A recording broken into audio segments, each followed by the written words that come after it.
Hey everybody, welcome to Subconsciously Speaking. I'm your host, certified hypnotherapist, Ilah Renzi. Today's topic is simple, and it might be a challenge to you too, but it kind of has a challenging title.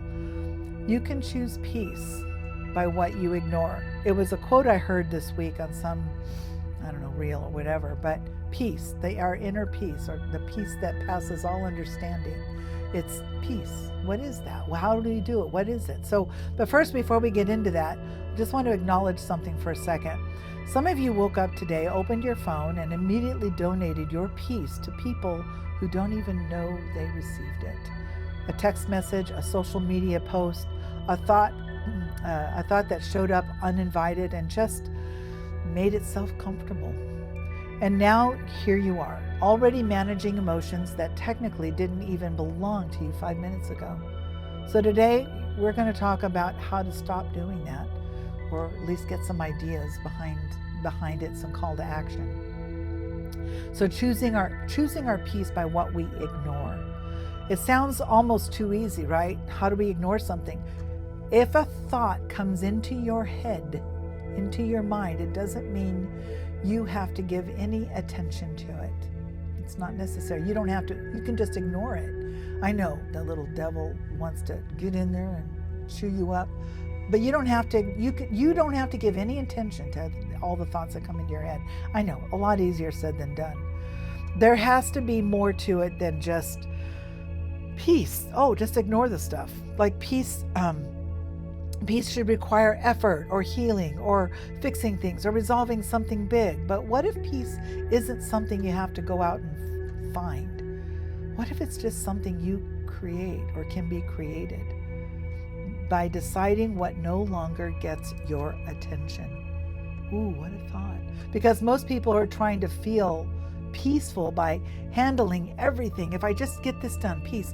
I was just talking to my producer a minute ago about, getting my house in order. I know I'll feel peace when my house is in order because now it's chaos. But I can still have peace even before the disorder, during the disorder right now.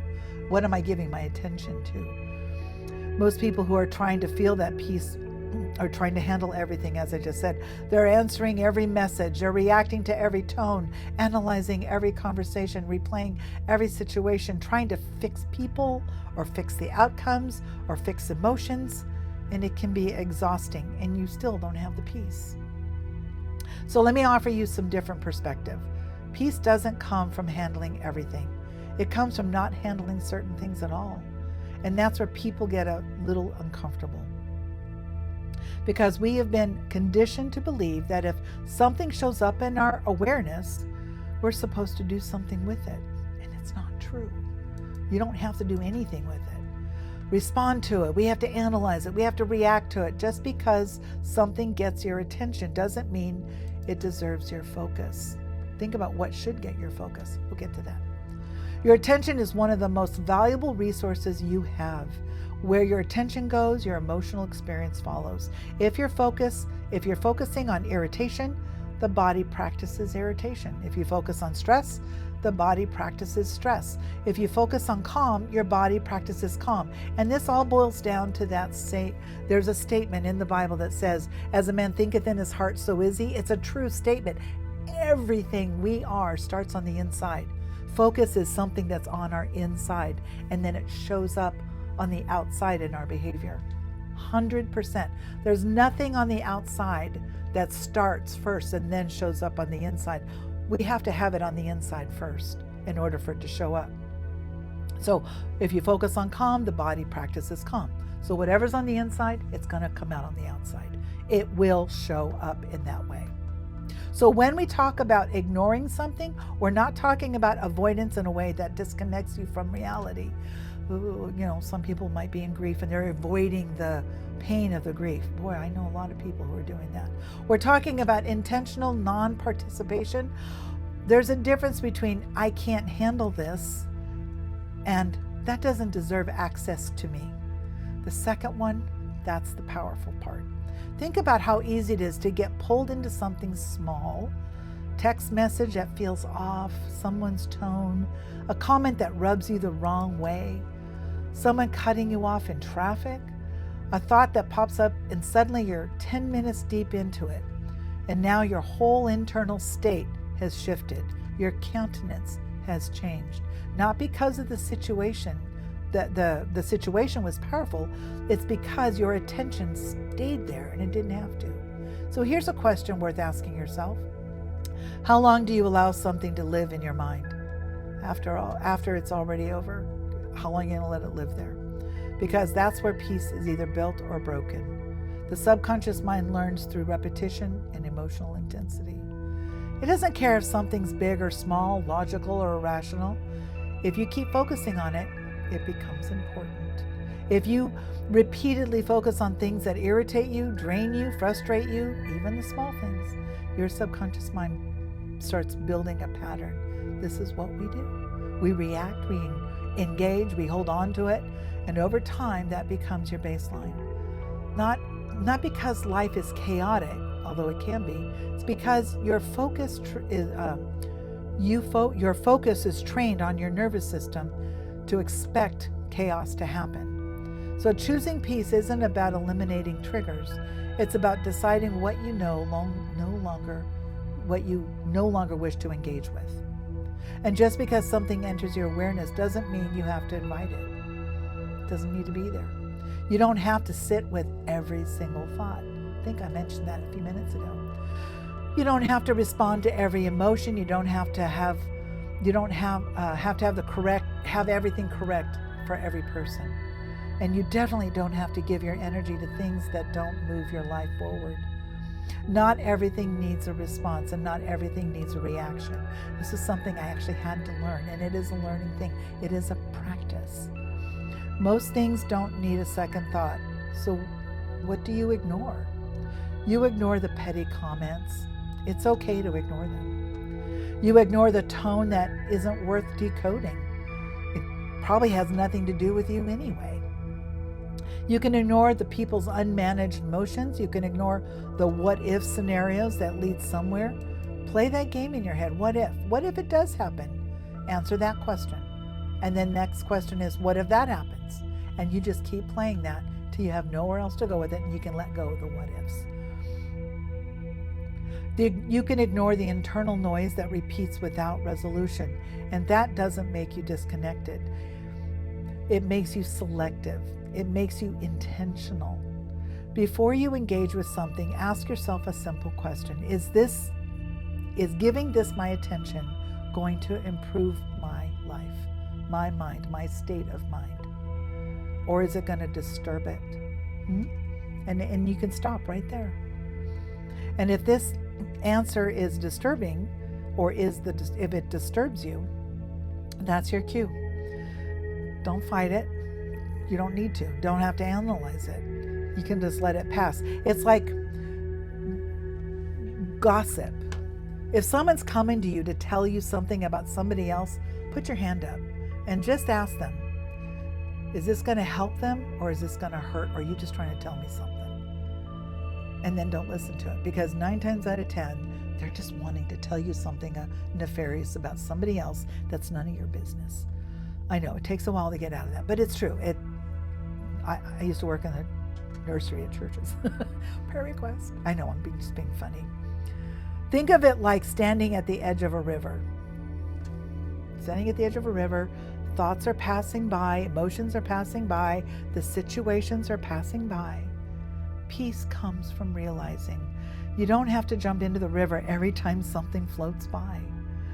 You can just watch it. Just watch it float by and just let it go. Some people hear this and think, I can't just ignore things. And that is, I understand. I totally understand that.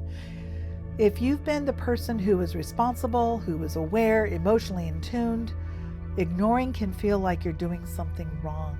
I'm telling you, you're not doing anything wrong to ignore it. But you're not ignoring what matters. You're ignoring what doesn't matter. Then that distinction will change your life. Peaceful people are not people with perfect lives. They are people who have mastered selective attention. So try this. Pick one thing that normally hooks you, the person, a thought, the situation, and the next time it shows up, just be conscious of it Instead of engaging the way you normally would, notice it. Make a different choice. I'm not picking this up. And then gently move your attention someplace else. Everything else can come and go. It can just come and go. Don't force it. It's not perfect. It's just intentional. And the more you practice that, the more your mind begins to understand it. This is how we are now. We don't engage with everything. We choose peace. You don't have to control everything to feel peaceful, and you don't have to decide what no longer gets attention in your mind, because you already know ahead of time. You've already set the intention. And when you start doing that, you may realize something. Peace was never missing. You were just giving your attention to everything else instead. Peace is something that I can live in every day. I can make a choice and a practice to be peaceful. I believe I am a fairly peaceful person. I can get scrappy just like the rest of them. I can, but it's how my life used to be 8, 9, 10 years ago compared to now. I'm a little more soft-spoken, although I'm still an outgoing person. That will never change. But the peace that I've learned is that peace is something that I don't have to find in me. It's something I get to practice minute by minute, day by day. And one of the most powerful ways to practice peace is deciding that you're no longer going to give your attention to something that doesn't need to be there, if you will. Most people are trying to fix everything in order to feel peace. They're trying to resolve every conflict, just like I said before. So there's a reframe. Here's the reframe for you. Peace doesn't come from handling everything. It comes from not handling certain things at all. You can just shrug your shoulders. There's a saying, silence is the best advice. Silence is the best advice, the best practice for a fool. You know, and if someone's being foolish, or if you're in a situation that seems foolish, don't be the fool. Just don't talk. But it's awkward. Let the awkward silence be there. It's not hurting anybody. A lot of times in my job, I'll ask a question, and this took me some practice because I just want to keep talking and asking and waiting for a response.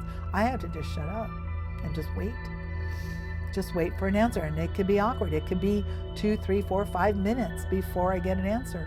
And I'm just staring at the wall waiting for the client to answer.